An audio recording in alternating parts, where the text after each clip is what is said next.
오늘 사무엘하 6장 말씀을 통해서 하나님 말씀의 은혜를 함께 나누기를 소망합니다. 지난 시간 복습을 한번 해보면 기억하시나요? 다윗이 왕이 되어서 제일 먼저 한 일이 있죠. 무엇입니까? 시온산성, 예루살렘에 있는 시온산성 공격한 것입니다. 어렸을 때부터 소년 다윗의 마음속에 소원이 하나 있는데 그 견고한 진이었던 시온산성을 다시 되찾는 것, 빼앗아 오는 것이 마음에 품었던 소망이었습니다. 어떻게 할 수 있죠? 골리앗을 죽인 뒤에 모든 사람들은 블레셋 진영으로 가서 노략물을 탈취하며 기뻐하였는데 소년 다윗은 어떻게 하죠? 골리앗의 머리를 들고 예루살렘으로 갑니다. 시온산성으로 갔다고 분명하게 성경이 기록되어 있습니다. 그곳에서 누가 있었죠? 가나안 7족속 중에 여부스 족속이 400년간 차지하고 있었던 견고한 진이었습니다. 자, 이제 그곳을 몰아내고 다윗이 그 성을 차지하고 명명하여 다윗 성이라고 부르게 됩니다. 견고한 진이 무너지는 역사를 여러분 오늘 이 시간 기도하는 우리 모두가 경험하게 되기를 주님의 이름으로 간절히 축원합니다. 자, 그리고 나서 오늘 본문 사무엘하 6장입니다. 두 번째로 다윗이 왕이 되어서 한 두 번째 일은 뭘까요? 언약궤를 귀환하는 일입니다. 자, 이제 예루살렘이 다윗성이라는 이름으로 불리게 되죠. 이스라엘 민족의 수도가 예루살렘으로 됩니다. 자, 앞으로 그곳에 하나님의 성전이 세워지게 될 것인데요. 여러분, 성전을 세우기 전에 다윗이 무엇을 하냐면 다윗이 왕이 되어서 두 번째 한 일이 뭔지 아십니까? 여호와의 언약궤를 가지고 온 일이었습니다. 여러분, 그 이야기가 오늘 성경에 기록되어 있는데요. 1절을 한번 보세요. 다윗이 이스라엘에서 뽑은 무리 3만 명을 다시 모으고 다윗이 일어나 자기와 함께 있는 모든 사람과 더불어 바알레 유다로 가서 거기서 하나님의 궤를 메어오려 하니 그 궤는 그룹들 사이에 좌정하신 만군의 여호와의 이름으로 불리는 것이라. 다윗이 왕이 되어서 한 일이 첫 번째로 뭐였다고요? 시온성을 빼앗는 일이고 두 번째는 여호와의 언약궤를 가져오는 것이죠. 참고로 다윗 전에 있었던 왕의 이름이 뭐죠? 사울 왕은 이것에 관심이 없었다는 것을 말씀을 드립니다.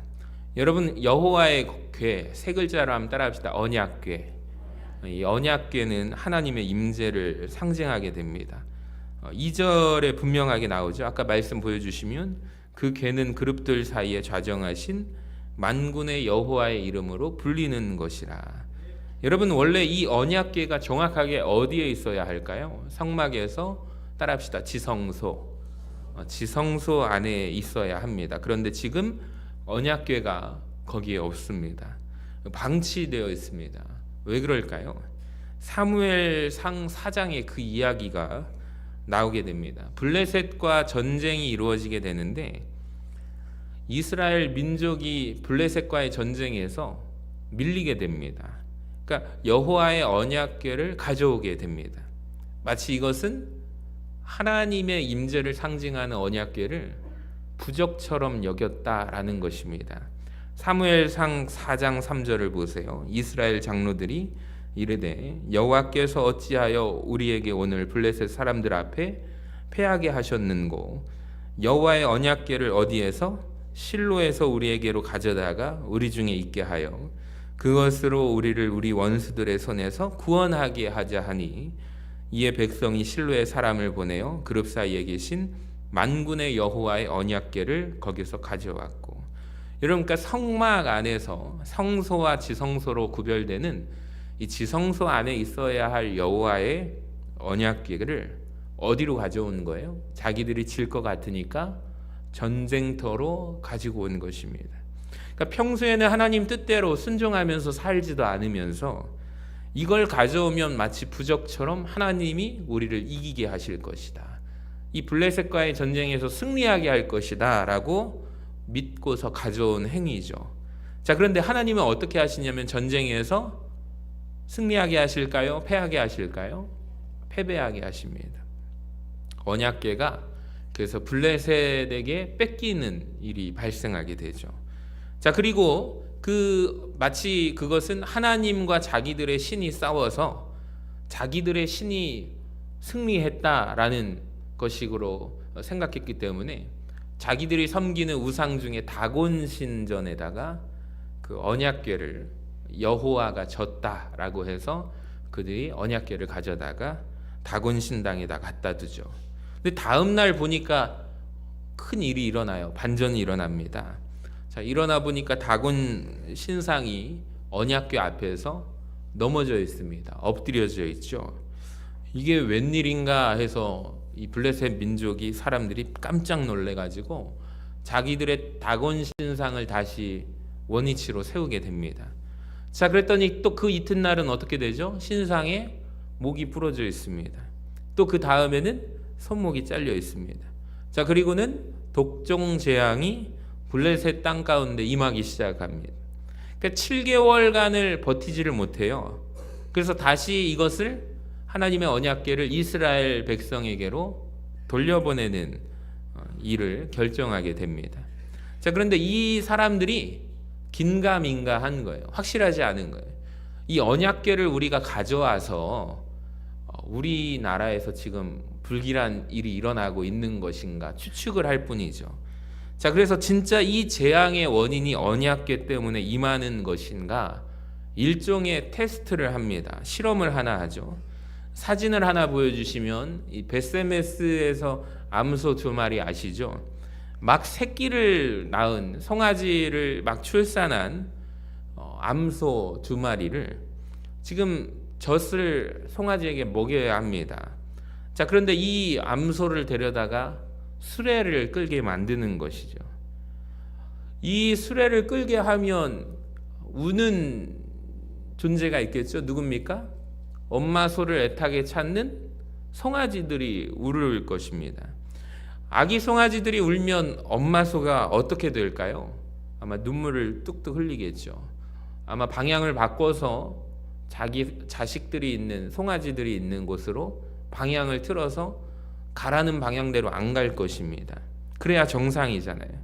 근데 만약에 엄마 소 입장에서 송아지들이 뒤에서 우는데도 불구하고 이 엄마 소들이 만약에 이스라엘 땅으로 넘어가게 된다면 이것은 진짜 여호와의 언약궤 때문에 생긴 재앙이로구나. 그래서 이 유명한 베세메스로 가는 암소 2마리 사건이 벌어지게 됩니다. 근데 진짜 울면서 가거든요. 송아지들이 우는데도 울면서 이 베세메스의 암소들이 이스라엘 땅으로 넘어갑니다. 그러니까 여호와의 궤, 언약궤 때문에 생겨난 재앙이 맞았던 거죠. 자, 그런데 이 여호와의 궤를 그곳에서 베세메스 사람들이 어떻게 하죠? 함부로 대해요. 호기심 가운데 막 만져보고 언약궤를 열어보고 그러다가 많은 사람들이 재앙으로 인해서 죽게 됩니다.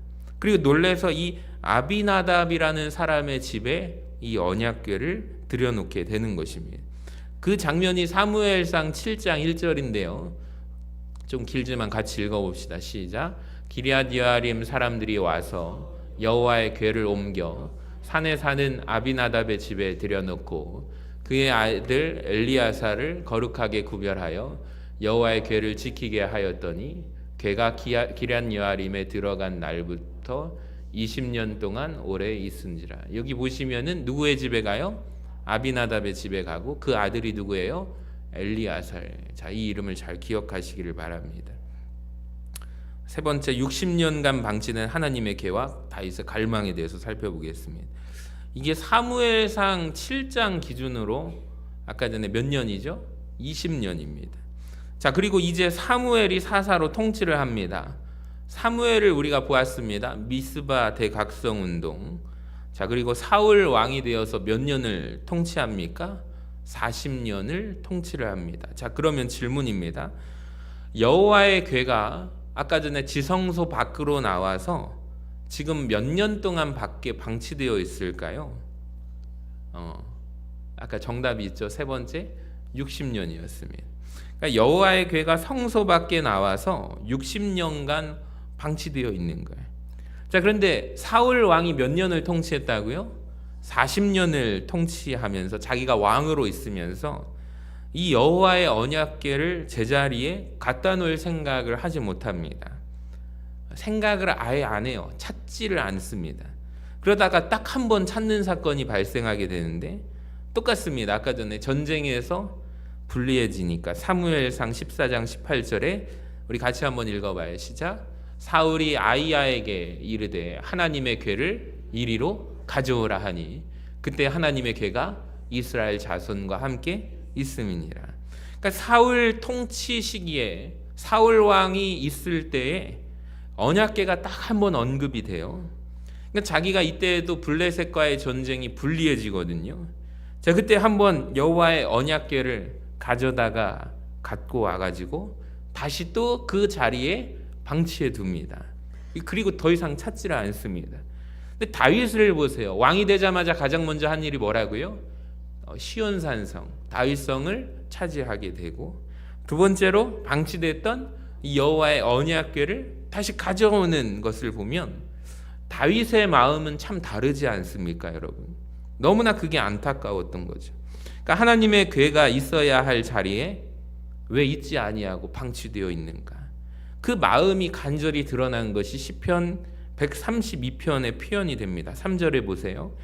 내가 내 장막집에 들어가지 아니하며 내 침상에 오르지 아니하고 내 눈으로 잠들게 하지 아니하며 내 눈꺼풀로 졸게 하지 아니하기를 여호와의 처소 곧 야곱의 전능자의 성막을 발견하기까지 하리라 하였나이다.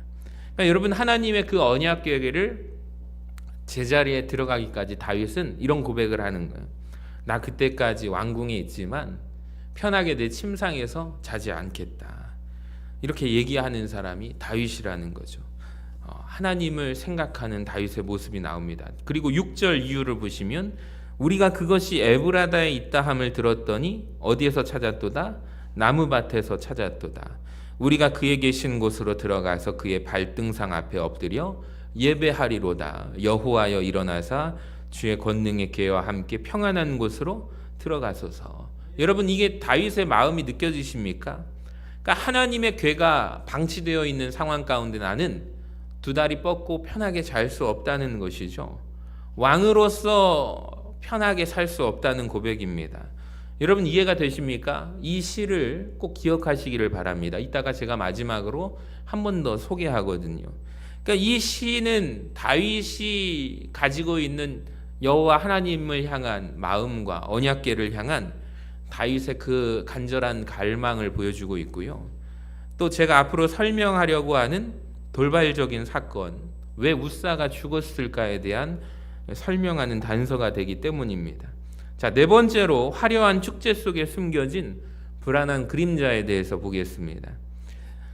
아주 축제 가운데 언약궤를 들여오는 사건이 오늘 본문 1절인데요. 6장 1절입니다. 여기 보시면 같이 읽어볼까요? 다윗이 이스라엘에서 뽑은 무리 3만 명을 다시 모으고, 여러분, 전쟁도 아닌데 여호와의 언약궤를 가져오는데 무려 병사가 몇만 명이에요? 3만 명이나 필요할까요? 왜 3만 명을 동원했을까요? 왜 10,000명도 아니고, 10,000명도 아니요, 더 넘칠 것입니다. 10,000명이나 꼭 20,000명, 30,000명, 50,000도 아니고 왜 3만일까요? 여러분, 왜 그런지 아십니까? 사무엘상 4장에서 블레셋 사람들에게 대패했을 때, 그러니까 여호와의 언약궤를 빼앗겼던 아까 사건을 설명해 드렸잖아요. 그러니까 치욕스러운 날이죠. 이런 상황이 한 번도 없었는데 이스라엘 입장에서 보면은 세상에 하나님의 여호와의 언약궤를 전쟁에서 짐으로 빼앗긴 날이 있습니다. 자, 그때 이스라엘 백성들이 몇만 명이 죽었을까요? 오늘 말씀 속에 아까 전에 언약궤를 가져올 때 몇만 명이 동원되었다고요? 3만 명. 맞습니다. 3만 명이 죽었다고 성경에 기록되어 있습니다. 사무엘상 4장 10절인데요. 블레셋 사람들이 쳤더니 이스라엘이 패했대요. 각기 장막으로 도망하였고 살육이 심히 커서 이스라엘 보병에 엎드려진 자가 몇만 명? 3만 명입니다.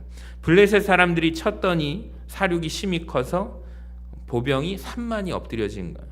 그러니까 다윗이라는 사람의 깊은 생각, 깊은 뜻까지 우리가 알 수가 있습니다. 그러니까 즉 치욕스러움을 우리 민족은 잊을 수가 없다는 것입니다. 그때 블레셋하고 싸움해가지고 패한 날, 3만 명이 죽었던 그날, 여러분 우리 민족도 잊을 수 없는 치욕의 날짜를 우리가 기억하고 있지 않습니까? 다윗도 마찬가지예요. 그 날을 잊어버리지 않습니다. 그 날의 대패를 잊지 않습니다. 그래서 3만이나 되는 군사를 동원했던 것 같습니다. 여러분 그래서 역사가 참 중요한 것 같아요. 과거를 잊어버린 민족에게 미래는 없다고 하잖아요. 그러니까 역사를 기억하고 공부하는 게 참 중요한 것 같습니다. 그러니까 다윗은 역사를 기억하는 자입니다. 여호와의 궤를 빼앗겼던 그날 우리 민족이 3만 명이나 죽었다. 시온성이 아직까지도 사사 시대를 지나도록 아직까지 우리의 땅이 아니라는 것이 너무나 비통하다라는 것이 여러분 다윗이 가졌던 역사 의식을 우리가 알 수가 있는 것입니다.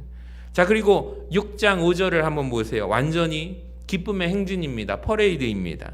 같이 한번 읽어봐요. 시작. 다윗과 이스라엘 온 족속은 잣나무로 만든 여러 가지 악기와 수금과 비파와 소고와 양금과 제금으로 여호와 앞에서 연주하더라. 아멘. 여러분 엄청난 축제입니다. 그런데 불안한 그림자가 뭔지 아십니까? 3절과 4절이거든요. 보세요. 그들이 하나님의 궤를 새 수레에 싣고 산에 있는 아비나답의 집에서 나오는데 아비나답의 아들 우사와 아효가 그 새 수레를 모니라. 그들이 산에 있는 아비나답의 집에서 하나님의 궤를 싣고 나올 때 아효는 궤 앞에 갑니다. 여러분 이게 왜 불안하냐면요. 이렇게 하면 될까요? 안 될까요?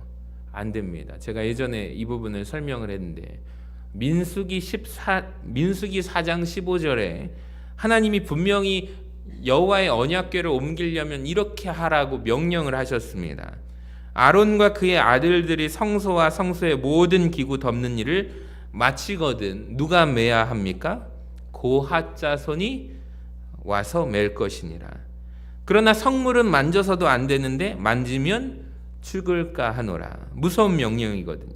그러니까 하나님의 언약궤는 아무나 옮길 수 있어요? 없어요? 없어요. 자손 중에서 레위 자손 그리고 고핫 자손만이 어깨에 메고 옮겨야 합니다. 자, 그런데 오늘 보니까 레위 자손이 동원되지 않습니다. 고핫 자손이 찾아볼래야 찾아볼 수가 없어요. 자, 그러면 누가 뭐냐면 그동안 그 집에서 아까 전에 언약궤를 관리하던 그 집의 자녀들이 메고 나오는 거예요. 자, 놀랍게 우리는 여기에서 다윗의 약점을 하나 볼 수가 있는데 아까 전에 다윗은 무엇을 잘 기억한다고 했죠? 역사를 기억한다고 했습니다. 이스라엘 역사는 잘 알고 있는데 예상외로 다윗이 약한 부분이 하나 있습니다. 하나님의 율법을 잘 모른다는 거죠. 여러분 지난번에도 말씀드렸지만 이스라엘에서의 왕은 세상에서의 군주론과 전혀 다르다고 했어요. 맞죠? 하나님 나라의 왕론은 아내를 많이 둬서 됩니까? 안 됩니까? 안 됩니다. 다윗이 자기가 율법을 사랑한다고 해놓고 전혀 다른 행동을 해요. 아내를 많이 두지 않습니까? 그러니까 다윗은 율법을 정확하게 알아야 하는데 몰랐다는 거예요. 다윗만 그런데 지식이 없었는가? 아닌 것 같아요. 역대상 13장에 이 똑같은 이야기가 기록되어 있는데 다윗이 사실 어떻게 여호와의 이 언약궤를 가져올까 회의를 하는 장면이 이 13장이거든요. 이거 여기 보시면 천부장과 백부장 곧 모든 지휘관과 더불어 의논을 합니다. 근데 더 충격적인 것은 뭐냐면 제사장과 레위 사람들에게 전령을 보내가지고 의논을 하는 거예요. 우리 하나님의 궤를 우리가 다시 우리에게로 가져오자, 옮겨오자 의논까지 한 거예요. 근데 아무도 그 방법에 대해서 하나님이 명령하신 아까 민수기의 말씀을 기억하는 자가 아무도 없습니다. 이게 충격이죠. 제사장 중에 그 누구도 민수기 말씀에 따르면 하나님께서 명령하신 대로 그 언약궤는 아무나 옮길 수 없고요. 고앗 자손만이 얻게 메고 이동시켜 주어야 합니다. 근데 이것을 말해주는 사람이 있어요, 없어요? 아무도 없다는 사실이 충격입니다. 자, 다섯 번째, 이것은 말씀에 대한 무지가 불러온 비극이죠. 그래서 이들이 어떻게 하냐면 블레셋 사람들이 그 베세메스에서 그 암소 두 마리를 통해서 언약궤를 보냈던 것처럼 똑같이 보고 베낍니다. 블레셋 사람들이 했던 그대로 새 수레를 만들어서 자기가 본 그대로 소 두 마리한테 옮기게 한 거죠. 그래서 하나님이 탄식하시는 거예요. 성경에 보면 하나님이 내 백성이 지식이 없으므로 망하는도다. 그러니까 우사하고 아효가 아마 자기 집에서 관리했잖아요. 가지러 왔을 때 이런 말 하지 않았을까요? 걱정 마세요. 우리 집 올 때도 어떻게 왔어요? 블레셋 사람들이 두 마리의 암소에다가 묶어서 수레를 달고 끌고 왔습니다. 우리도 마찬가지로 그렇게 하시면 됩니다. 60년 전에 그 이야기를 꺼내는 거예요. 우리 할아버지가 그러는데요. 그렇게 싣고 가시면 된대요. 그러니까 다윗도 모르고 제사장들도 몰라요. 성경은 멀리 있고요. 말씀은 멀리 있고 경험은 가까운 거예요. 여러분, 이것이 비극의 시작이라는 것을 아십니까? 근데 우리가 가만 보면 이렇게 신앙생활 하시는 분들이 굉장히 많아요. 성경을 내가 사랑한다고 고백해요. 그런데 정작 하나님의 말씀에 대해서 몰라요. 어떻게 이렇게 신앙생활하는 사람들이 정말 많아요. 자, 말라기 2장 7절을 한번 보시면 같이 읽어봐요. 시작. 제사장의 입술은 지식을 지켜야 하겠고 사람들은 그의 입에서 율법을 구하게 되어야 할 것이니 제사장은 만군의 여호와의 사자가 됨이거늘. 여러분, 제사장들이 문제인 거죠. 저를 비롯하여 목회자들의 역할이 정말 중요하다는 것을 아십니까? 그러니까 저도 간절히 기도할 때 항상 하나님 말씀에 무지하지 않은 목회자 주의 종이 되기를 간절히 기도합니다. 여러분도 함께 기도해 주시기를 바랍니다. 그러니까 이 불안한 그림자가 불안하게 가는데 진짜 큰 일이 벌어지게 되는 거예요. 6절을 한번 보세요. 같이 읽어봅시다. 시작. 그들이 나곤의 타작마당에 이르러서는 소들이 뛰므로 우사가 손을 들어 하나님의 궤를 붙들었더니 여호와 하나님이 우사가 잘못함으로 말미암아 진노하사 그를 그곳에서 치시니 그가 거기 하나님의 궤 곁에서 죽으니라. 성경을 읽으면서 이 부분이 참 이해가 안 되는 장면 말씀입니다. 여러분, 언약궤가 가다가 아마 돌뿌리 같은 거에 지금과 다르게 아스팔트 길이 아니었겠죠. 아무리 길을 잘 정돈했다 할지라도 비포장도로 아니겠습니까? 거기에다 완벽한 타이어 바퀴도 아니고 수레 바퀴 아닙니까? 그러니까 돌뿌리에 걸려가지고 으차 하면서 언약궤가 쓰러질, 땅바닥에 떨어질 위기에 처했다면 여러분, 흔들린다면 그만 안 잡겠습니까? 어떻게 하실 것 같아요? 저는 이 말씀을 볼 때마다 전 잡을 것 같아요. 근데 성경을 읽으면서 이런 얘기가 좀 안 나왔으면 좋겠는데 이해가 안 되시죠? 도대체 우사가 잘못을 했다면 죽을 잘못을 한 걸까? 하나님은 왜 이러실까? 왜 이렇게 분노하실까? 여러분 잘 들으세요. 지금부터 말씀을 잘 들으시기 바랍니다.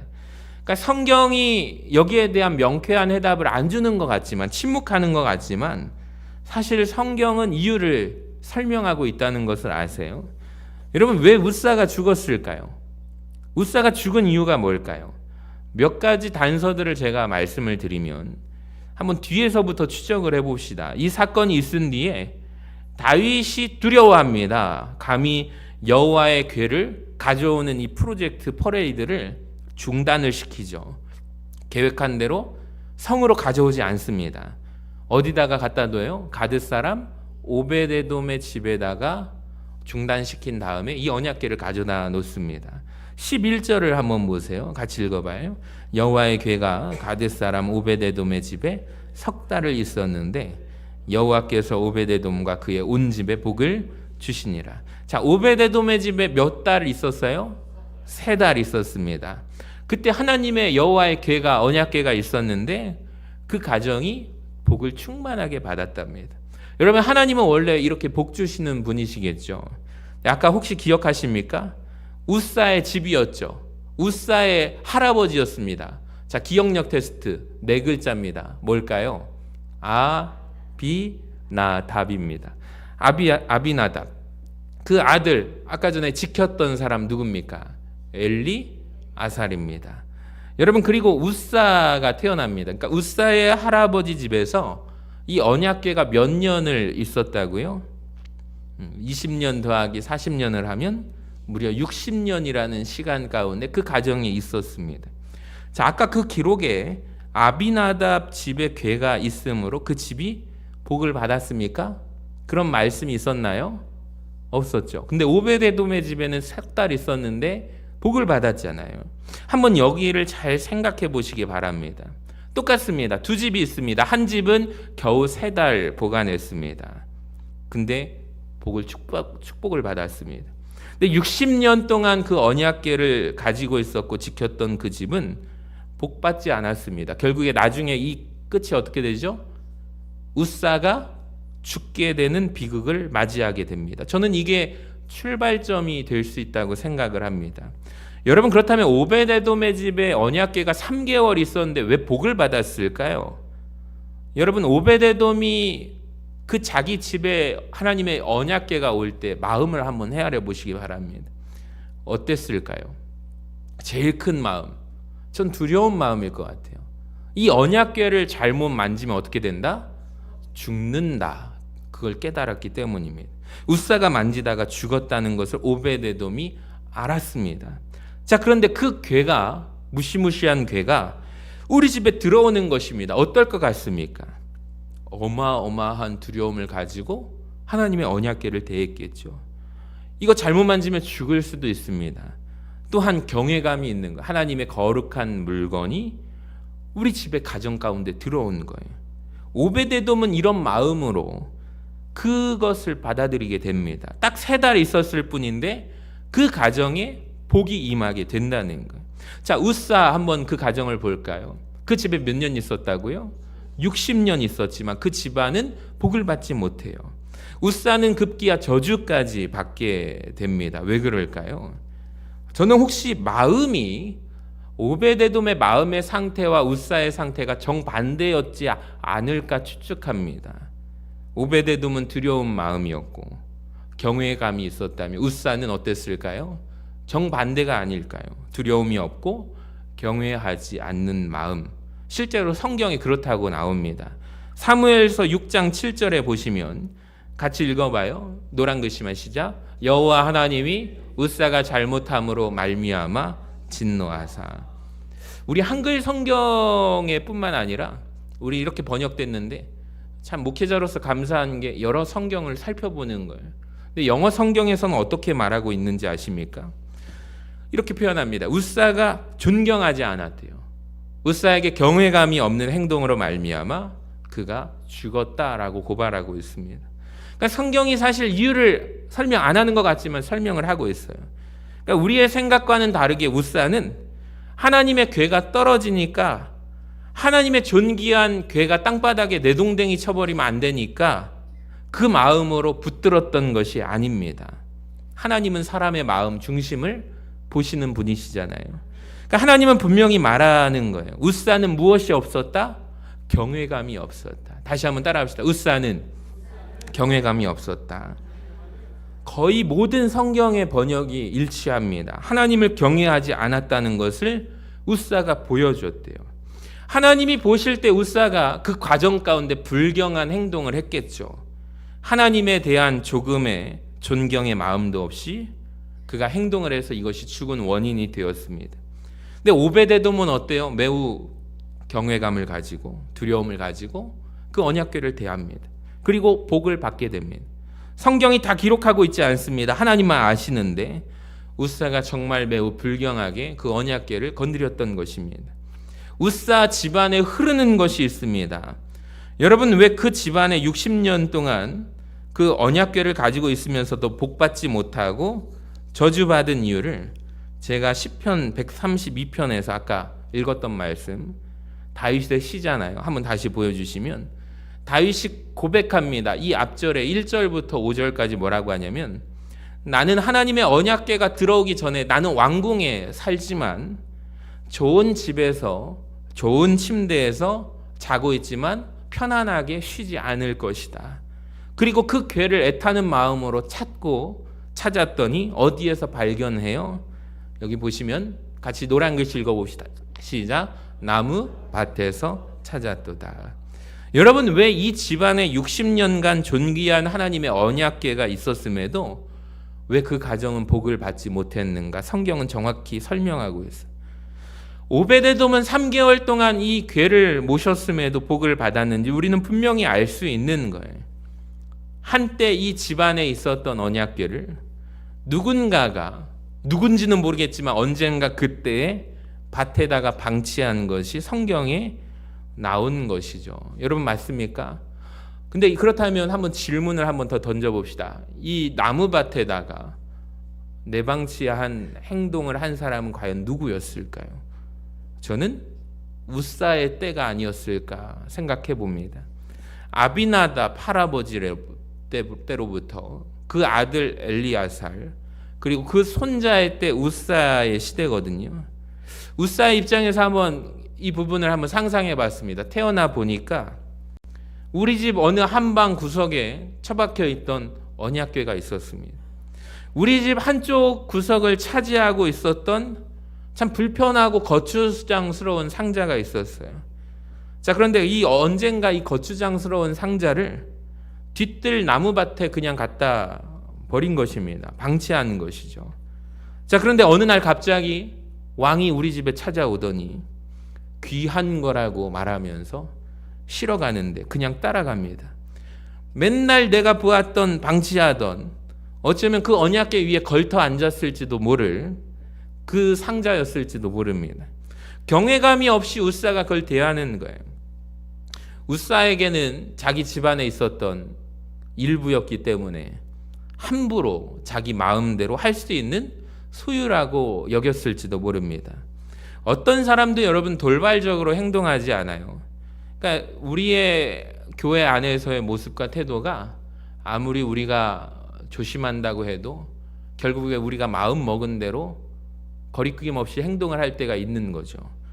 돌발적인 행동이 아니라고 생각합니다. 하나님을 대하는 오랜 생각과 태도를 반영한 행동이 아닐까요? 그러니까 아마도 집에 쭉 있었던 물건이죠. 얼마 전부터는 우리 집 뒤뜰에 방치되어 있던 그 물건. 우사가 생각했을 것입니다. 왜 이렇게 이것을 사람들이 존귀하게 귀하게 여길까? 수많은 사람들이 보는 앞에서 과시하고 싶었을 것입니다. 한때 이것은 우리 집에 있었던 내 소유였고 내가 이 물건의 주인이었다는 것을 보여주고 싶은 행동을 어쩌면 했을지도 모르겠습니다. 여러분, 굉장히 중요한 말씀이라고 생각합니다. 여호와를 경외하는 마음으로 대하면 단 3개월간 그 집에 있어도 복을 받고, 여호와를 경외하지 않는 마음으로 함부로 대하면 60년을 모셔도 그 집에 복이 없습니다. 참 저는 두려운 이야기라고 생각이 들어요. 이스라엘 백성들이 예전에 하나님께 예배 드릴 때 제물을 끌고 왔죠. 가인과 아벨의 제사를 생각해 보시면 될 것 같아요. 열심히 가축을 키우는 사람은, 닭을 키우는 사람은 열심히 키워서 가장 좋은 것, 흠 없는 것을 가지고 옵니다. 하나님 앞에 예배를 드리러 가는 그 순간 흠이 생기면 다시 어떻게 되죠? 집으로 돌아가야 합니다. 다시 좋은 것, 흠 없는 것을 골라서 가지고 와서 예배를 드립니다. 얼마나 복잡했을까요? 얼마나 번거로웠을까요? 실제로 이스라엘 백성들이 말합니다. 이 일이 얼마나 번거로운 거. 하나님께 제사 드리는 게 너무 번거로운 거예요. 의무적으로. 여러분, 하나님은 언제나 허허 웃는 할아버지가 아닙니다. 그분은 만왕의 왕이신 줄로 믿습니다. 온 세상을 창조하신 창조주가 되십니다. 우리를 심판하실 심판주가 되시는 거예요. 그 하나님의 두려움이 회복되는 밤이 되시기를 주님의 이름으로 간절히 축원합니다. 오늘 말씀을 통해서 우리가 여러 가지를 보았는데요. 저는 이 부분을 강조하고 싶어요. 우사가 왜 죽었을까요? 익숙함이 낳은 경멸함과 경외함의 상실이라는 거예요. 여러분, 우리도 신앙생활하면서 혹시 이 마음이 있지는 않은지 우리 자신을 점검할 수 있기를 원합니다. 때로는 우리 자녀들이 또 교회가 너무 익숙한 공간이어서 우리가 같이 교육을 해야 합니다. 하나님의 성전이라는 것을 우리가 알려줘야 하고, 우리가 소중히 여기는 만큼 그 자녀들도 그 후대도 이 성전을 아름답게 가꾸어가고 이끌어 갈 줄로 믿습니다. 그 경외감과 두려움이 회복되는 오늘 이 밤이 되기를 소망합니다.